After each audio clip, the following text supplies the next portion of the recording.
The first one?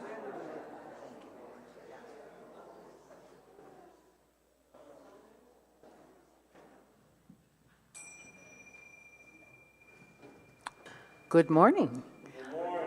Welcome to the Unitarian Universalist Congregation of Phoenix. I'm Laurel Hardin, and my pronouns are she, her, and I'm your song leader today. Today's service is about identifying and being fully present to the joys in our everyday lives. Our opening hymn is We Give Thanks, and we're going to sing it twice through. Please rise in body or spirit, and I'll say it now, and stay up for standing for the chalice lighting afterwards. Thank you.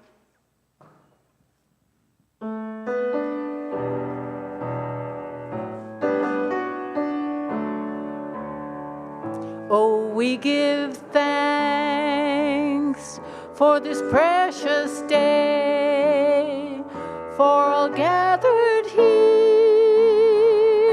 and those far away, for the time we share with love and care. Oh, we give thanks for this precious day. Oh, we give thanks for this precious day, for all gathered here and those far away, for this time we share with love and care. Oh, we give thanks for this precious day.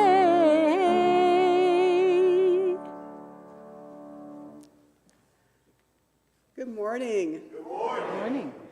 I am Carrie Lifshitz. My pronouns are she, her, and I am super excited to be your worship associate today. Yay. Join me as we recite our covenant, and we'll have Colin come up, who's leaving for college in 2 weeks. Come up and light our chalice. Love is the doctrine of this congregation. The quest for truth is our sacrament, and service is our prayer. To dwell together in peace, to seek knowledge in freedom, to share our strength in fellowship, thus do we covenant. Please be seated. Good morning. Welcome to the Unitarian Universalist Congregation of Phoenix. No matter where you come from, how you worship, or how you identify, you are welcome here. Welcome home and welcome to worship. Welcome as we explore the mysteries of of being human together in community. We are so glad you're here. The Unitarian Universalist Congregation of Phoenix strives to be a spiritual community for our time, one that is theologically diverse, radically inclusive, and justice-centered. If you're new here, we are so glad you found us. Each Sunday is different here, so please come back a few times to sort of really get to know us. If you are willing and able, would you please wave so we can know who you are here with us? Anybody? Hi. Yay.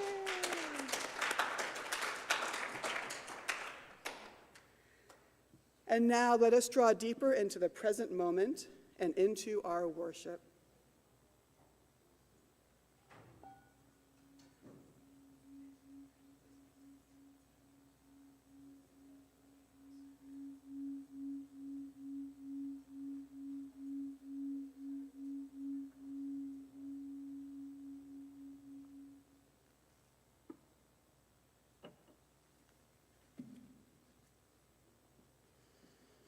Good morning. Good morning. I'm Amy McKlindon, and it's an honor to be your worship leader this morning. I use she, her pronouns. Our opening words this morning are Mary Oliver's poem, Don't Hesitate. If you suddenly and unexpectedly feel joy, don't hesitate. Give into it. there are plenty of lives and whole towns destroyed or about to be. We are not wise and not very often kind, and much can never be redeemed. Still, life has some possibility left. Perhaps this is its way of fighting back, that sometimes something happens better than all the riches or power in the world. It could be anything, but very likely you notice it in the instant when love begins. Anyway, that's often the case.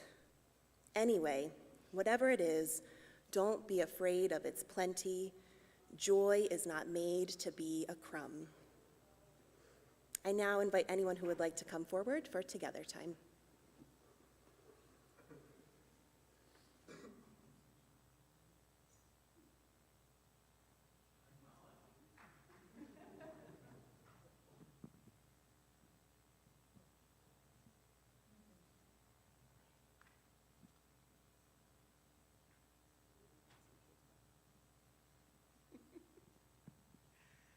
Good morning again. Welcome. So today we are talking about microjoys, and I kind of wanted to explore that word first before we went on. So what does micro mean? Who knows what micro means? Little small things. Little small things. And what about joy? What does joy mean?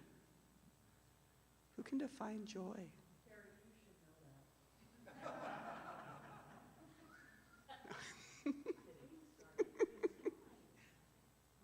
It's the yellow character in your head from the movie. The yellow character in your head from the movie. Yes, that's right. Or something that brings you happiness, right? So I have a quick story to tell. It's about a child named Flynn who's in middle school. And Flynn and his friends, whenever they go get lunch, they are super excited to try and figure out what was at lunch. They would look over their heads and say, oh, what's in the lunch line today at school? What are we going to eat today? And they would always try and guess what was going to be. Oh, is today pizza day? Oh my gosh, I'm so excited for pizza day. Or it's burgers today. One day, they were in line, and one of Flynn's friends said, oh, they've got Brussels sprouts. And Flynn said, oh, I'm so excited. I love Brussels sprouts. And their friend said, ew, that's disgusting. Those are so gross. I would rather eat a fly than eat Brussels sprouts. Ugh. And this made Flynn really sad because Flynn, it brought them joy, brought them a lot of joy to actually know that Brussels sprouts were there, and that's one of their favorite foods. And when they went home that day, they said to their mom, gosh, you know, I had a good day except for this thing that happened at lunch. And I was so excited for these Brussels sprouts, and all of my friends just said, ew, that's so gross. Has anybody ever had that happen to you before? Like where you really love something and it just brought you this joy, but somebody else was like, ugh. Does anybody want to talk and tell that story? No? Come on, Laurel, come on up. I invited Well, just come up here so we can talk in the invited microphone. people over for dinner.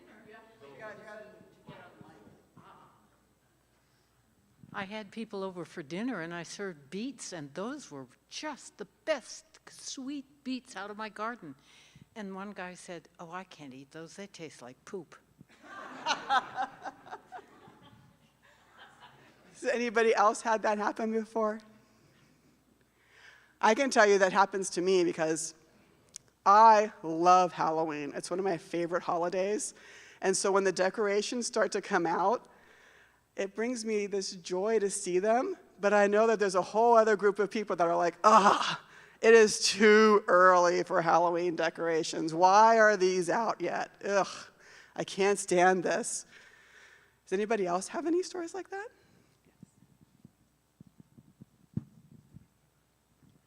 Thank you, sir. So I spent a little time in the hospital, and you'd go down to the food court, and you'd eat what was there at the food court. And me and a bunch of people would sit around, and they always, there's middling quality in food. It's hospital food.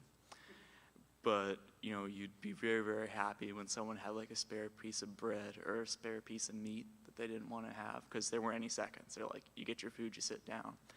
And I'd never been more hungry than when I was there in the hospital. And so it was like the joy if you got like a little piece of like boiled meat on the side, like a little piece of boiled chicken, that made your day right there. Was that little scrap of boiled chicken, that little scrap of bread or whatever.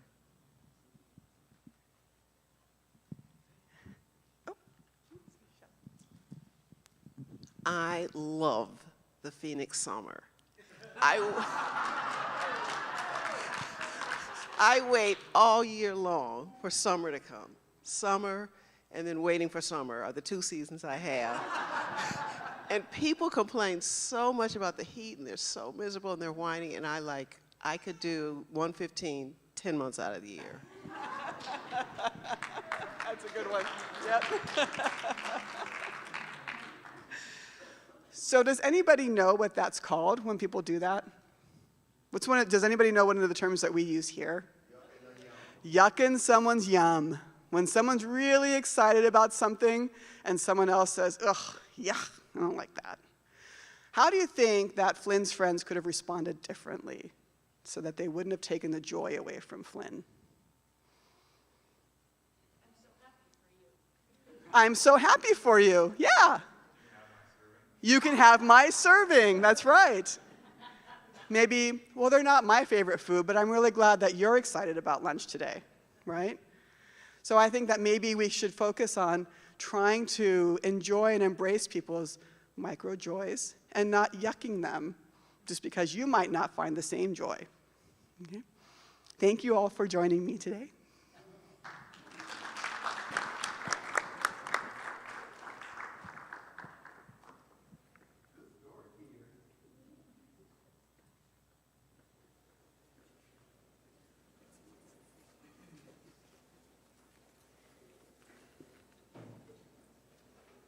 Okay.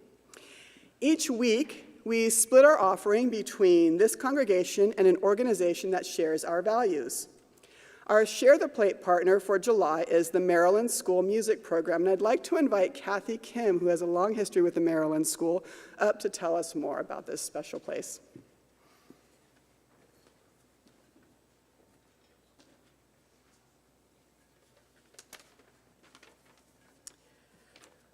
When Andrea began her 4th grade year in school, it was the first year that she could take a music class where she'd learn to play the violin. She was really looking forward to it. The problem was that her mother, working and raising Andrea and her 2 siblings, couldn't afford to rent a violin from the music store. Fortunately, the school had some violins that could be loaned to students in Andrea's situation. She was committed, worked hard, and was in honors orchestra in junior high. First chair violin, as a matter of fact. At that point, the music teacher was able to buy a new violin, and Andrea had the privilege of borrowing it. She continued to play through high school, and although she's not a professional musician, music is a very important part of her life. Andrea is now beginning her 2nd year as the assistant principal at Maryland School. Her own experience taught her how significant music is to the lives of many people, and that school is where the participation in music begins for a lot of children. The music program has fallen behind at Maryland. Lack of consistent teachers, instruments not maintained, the program not prioritized. She is passionate about changing that. 2 new young teachers have been hired for band and orchestra. A better schedule is in place. Andrea was able to convince the district to send 40 instruments out for repair, but others were beyond repair, so more are needed. Maryland families can't afford to rent them. This is why we're asking for your help with Share the Plate. As the Musical Instrument Museum says in their motto, music is the language of the soul. We would like to have more young people given the opportunity to learn that language. Please give what you can. This is the last week of our collection. If you've already contributed, many thanks. And if you know of any instruments that are languishing in a closet, please let us know through the Maryland email on the UUCP website. Our gifts will have a very beneficial impact on these young people. Thank you.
It is an important practice in our community to make space to share pieces of our lives with one another. Sharing them together, we can amplify our joys and lessen our burdens. We hold all that's going on in our country and our world, and we use this space to share our personal joys and sorrows happening in the midst of it all. If you're joining us on Zoom today and you'd like to share a joy or a sorrow, please type that into a chat with a brief note of what's on your heart today, and I will read out loud what you share. If you're here in the sanctuary, we have cards. They're on a table in the back should you want to submit one next week. As we open this sacred space and time to share in our community, let us open our hearts and settle into a moment of stillness.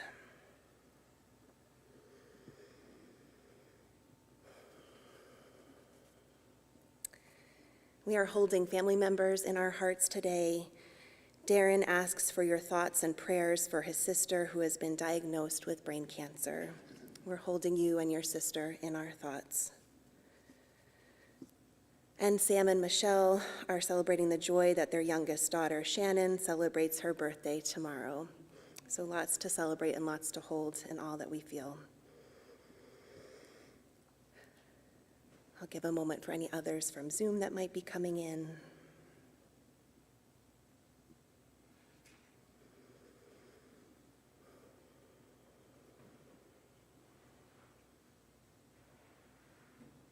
And for all of our joys and our sorrows, those that have been named today and those that are in the silent sanctuaries of our hearts, we send our love to one another, both here and online.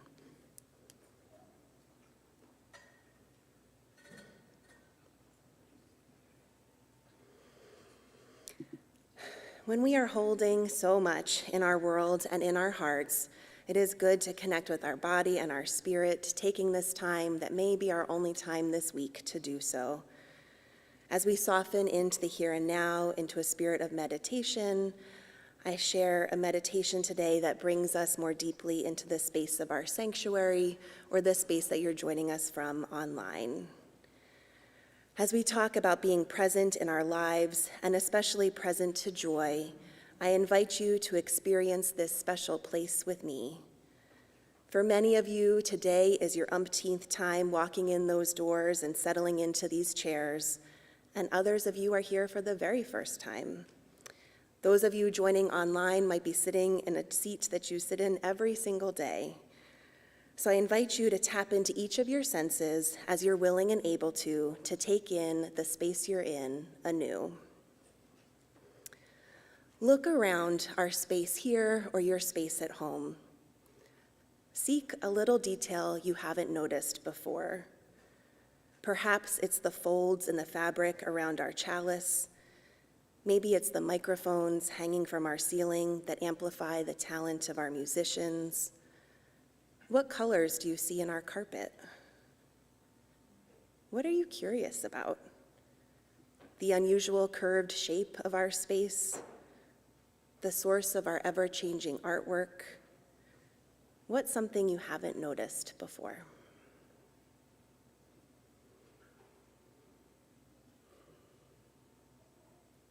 And how does it feel to be seated where you are? How does the fabric of your chair feel against your clothes or your skin as you scoot around? If you're willing and able to, how does it feel to spread out your toes and push them against the floor? Relish the feel of that cooler air against our skin as we remember the heat that's outside of our windows and our doors. Just take in the feels for a moment.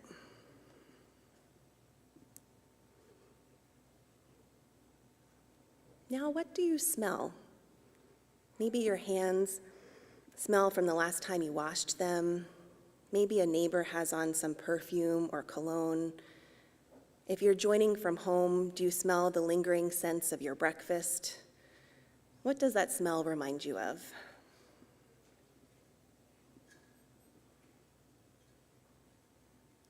And are there any tastes associated with this space for you? Perhaps it's the anticipation of a yummy snack and a caffeinated beverage at coffee hour. Maybe it's the refreshing slide of water over your tongue as you take a sip. And as we get quiet and still, what sounds do you hear? Is it the sound of your breath or your neighbor's? The sound of life that's still happening all around us.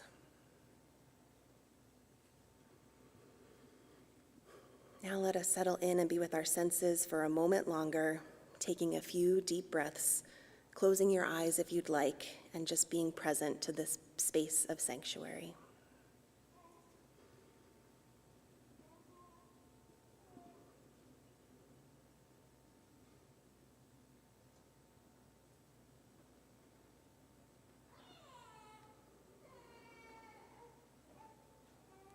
Amen, and blessed be.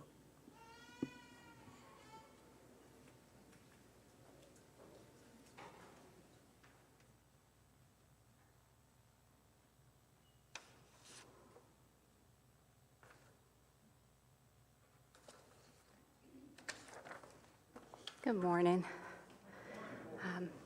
This song is from a Quaker singer-songwriter named Carrie Newcomer.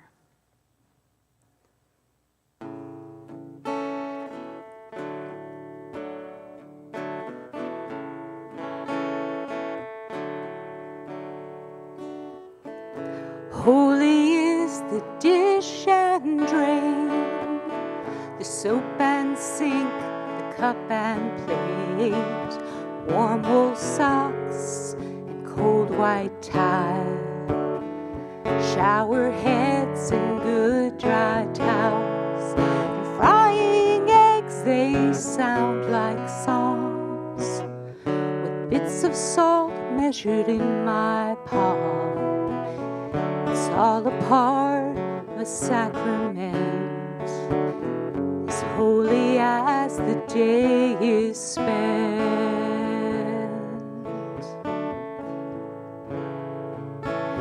Holy is the busy street, with cars that boom, with passions beat, the checkout clerk counting change, the hands that shook my hands today, and hymns of geese fly overhead and spread their wings like their parents did.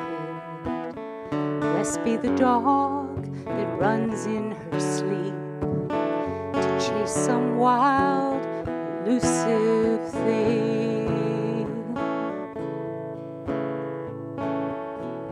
Holy is the familiar room and quiet moments in the afternoon, folding sheets like folding hands, to pray as only laundry can. I'm letting go of all my fears, like autumn leaves made of earth and air. Summer came and summer went, as holy as the day is spent. Holy is the place I stand to give whatever small good I can. The empty page, the open book, redemption everywhere I look. Unknowingly we slow our pace in the face of unexpected grace, with grateful smiles and sad lament, as holy as the day is spent. And morning light sings providence, as holy as the day is spent.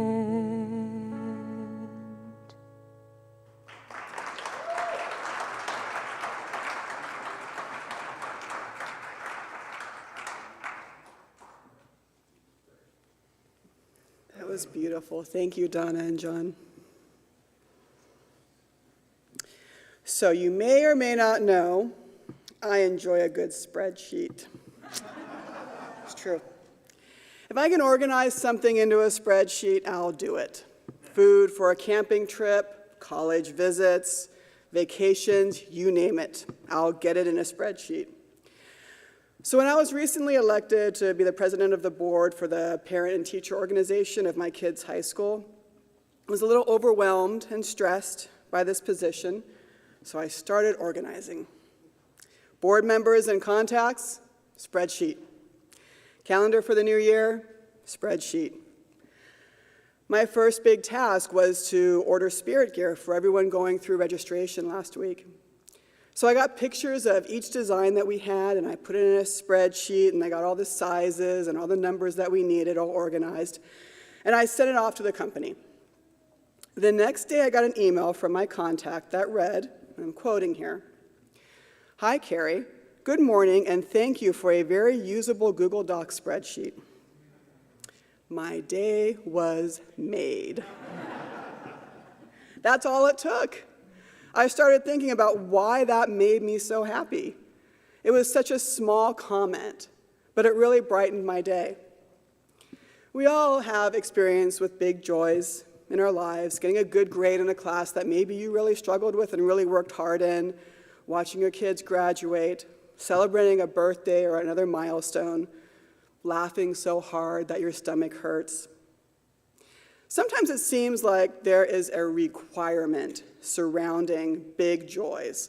Like there is this societal expectation or expected reaction to a big joy. And if you don't feel that exact reaction, maybe you feel some guilt or something else in common with that. And it sort of muddles the water a little bit. The thing about these microjoys for me, they're usually a surprise. So there's no expectation about how I should feel. Did the guy at the shirt company know that that one sentence he wrote would totally make my day? Probably not. But ever since that email, I've tried to do those little things that might bring somebody joy. I kind of think we need more of that these days. So maybe take that extra moment to appreciate someone's work, or give your dog an extra cuddle, or say that extra little appreciation to somebody. You never know what impact you might make on someone.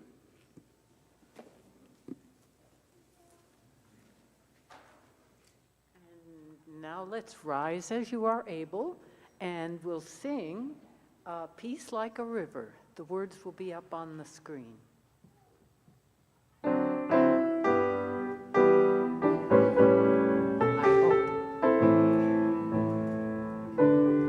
I've got peace like a river.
When I started my first job in Arizona in 2015, I bought myself a fiddle leaf fig plant online to mark the occasion.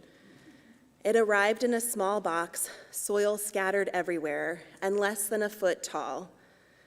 By 2020, it brushed the ceiling, so I chopped it back and I propagated the top, and it seemed to bounce back okay from that, growing some new leaves, until it slowly started to lose those leaves.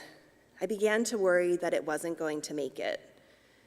In preparation for my recent move, I took more drastic measures. I chopped it back to less than half of its height.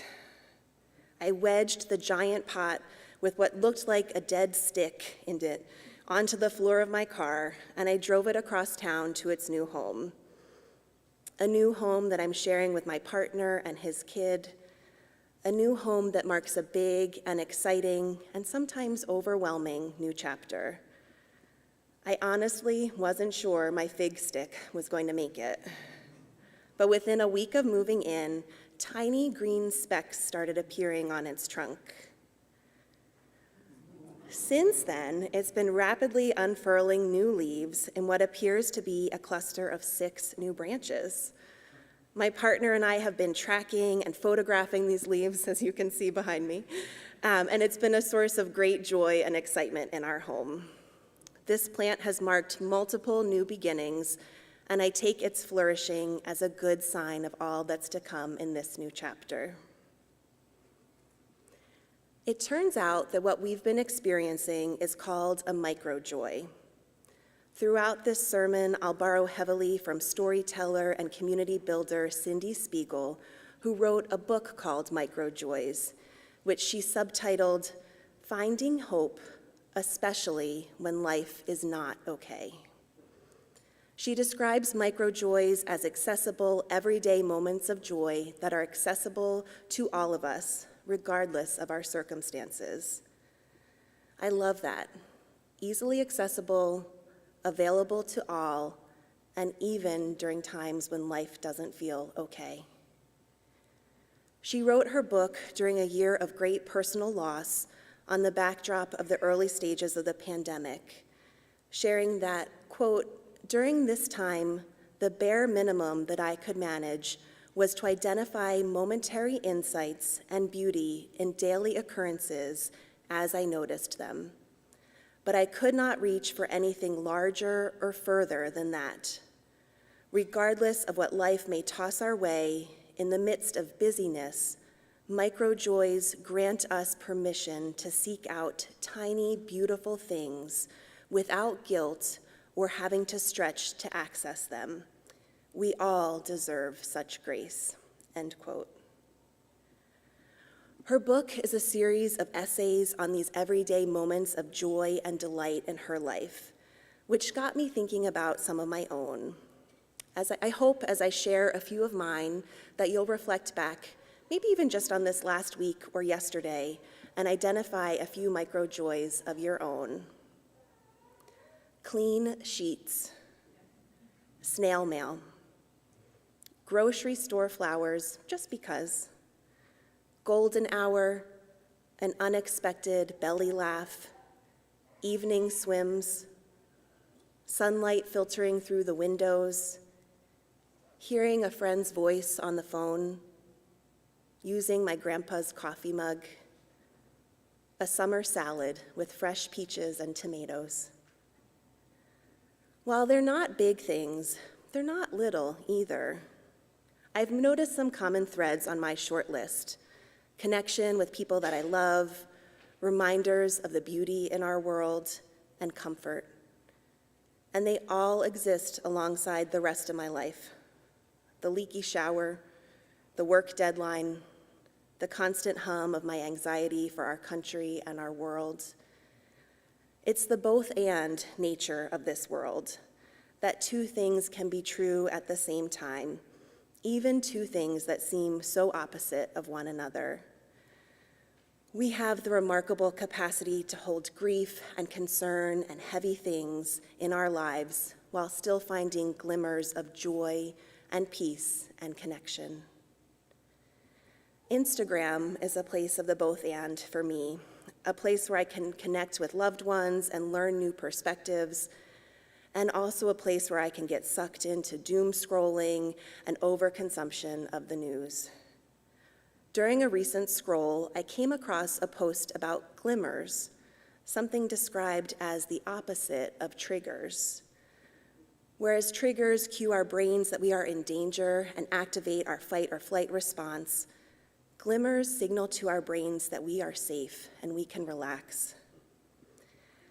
As I took my search off Instagram and into the science behind glimmers, I learned that a glimmer doesn't counteract a trigger, but the two can coexist at the same time.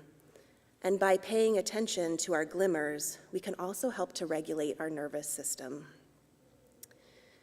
Importantly, these glimmers and microjoys are not about toxic positivity, that good vibes only mindset. Toxic positivity tells us that we need to suppress and avoid negative emotions and experiences, and instead focus only on the positive in every situation.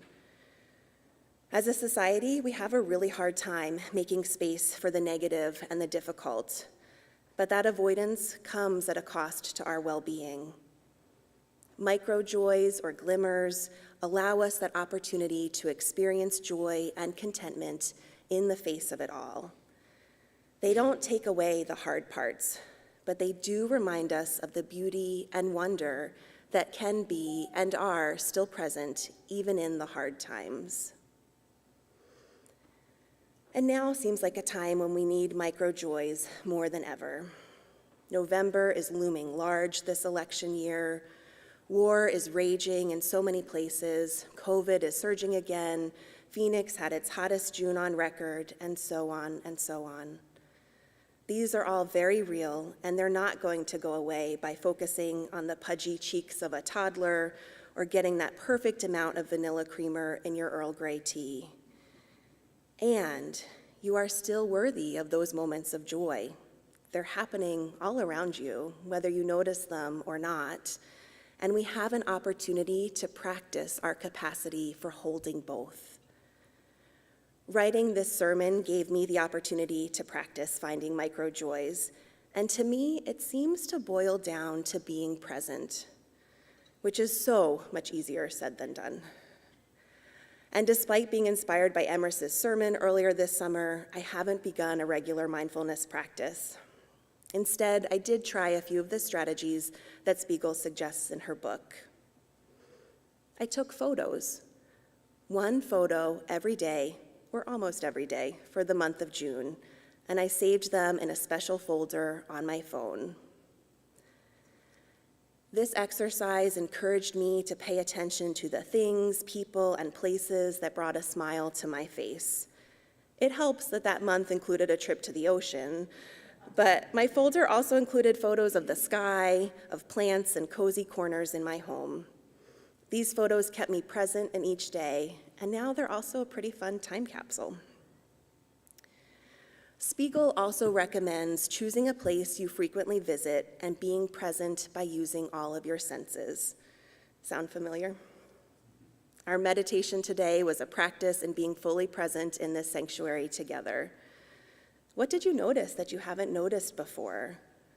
As a variation on that theme, try doing something you do often in a different way. Take your walk in the opposite direction. If you normally brush your teeth with your right hand, try brushing with your left hand and see what you notice differently. When you're paying attention, you notice more glimmers or microjoys in your day-to-day life.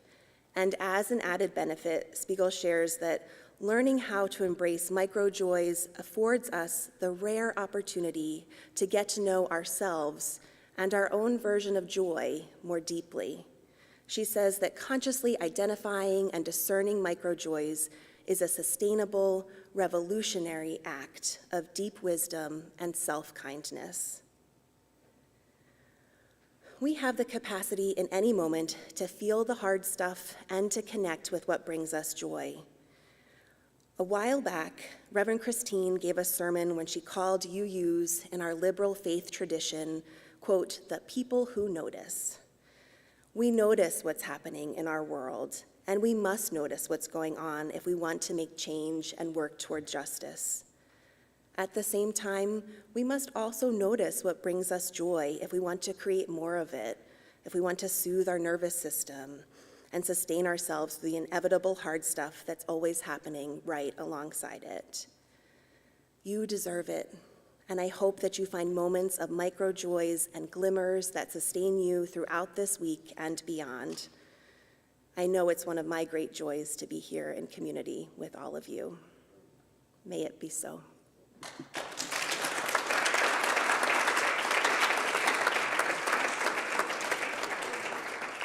You know, I hope you'll permit me to go off script. My husband showed me a video that was on TikTok of Kamala Harris doing a dance, and I thought, well, at least it's upbeat. So, and thank you for letting me share that. We close with the song, This Joy, written by Shirley Caesar, and it's become an anthem of finding joy through protest. It is a reminder that we can embrace our joy, strength, pride, and peace, even in the midst of struggle. The words will be on the screen for you. Please rise in body or spirit.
Thank you so much for the music today, Christina, Susan, Laurel, Donna, and John.